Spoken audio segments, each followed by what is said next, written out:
Corona विषाणूचा प्रादुर्भाव रोखण्यासाठी प्रशासनाकडून वेळोवेळी सूचना व आदेश देण्यात येत आहे। याच पार्श्वभूमीवर प्रशासनाने दिलेल्या सूचनांचे पालन न करणाऱ्या नागरिकांवर कारवाई करण्याचा इशारा नगर परिषदेने दिला आहे। आता सार्वजनिक ठिकाणी वावरताना मास्क वापरणे बंधनकारक असून मास्क न वापरणाऱ्यांवर 200 रुपये दंड आकारला जाईल, असा इशारा नगर परिषदेचे मुख्याधिकारी गोपीचंद पवार यांनी दिला आहे। याच पार्श्वभूमीवर नगर परिषदेने एक पथक स्थापन केले असून संपूर्ण शहरावर या पथकाची नजर राहणार आहे।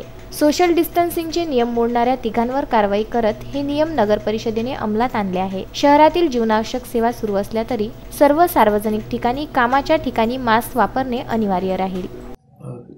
माननीय जिल्हाधिकारी यांच्या आदेशानुसार लॉकडाऊनचा जो कालावधी आहे हा 3 तारखेपर्यंत वाढलेला आहे आणि माननीय जिल्हाधिकारी यांनी सोशल डिस्टन्सिंग न बाळगणाऱ्या लोकांना 200 रुपये आणि दुकानदार आस्थापना जे यांना 2000 रुपये दंड आणि सार्वजनिक जागेवर थुकतील त्यांना 300 रुपये दंड असं प्रावधान केलेलं आहे। आणि पोलीस डिपार्टमेंट, नगर परिषद आणि तालुका प्रशासन यांना ते अधिकार दिलेले आहे। त्याच्यामुळं काल आम्ही याबाबत जे आमचे पथक नियुक्त केलेले आहे त्या पथकाने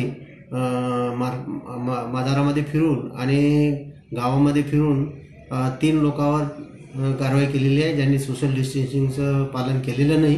त्या लोकांना 200 रुपयांनी 600 रुपये काल वसूल केलेले आहे।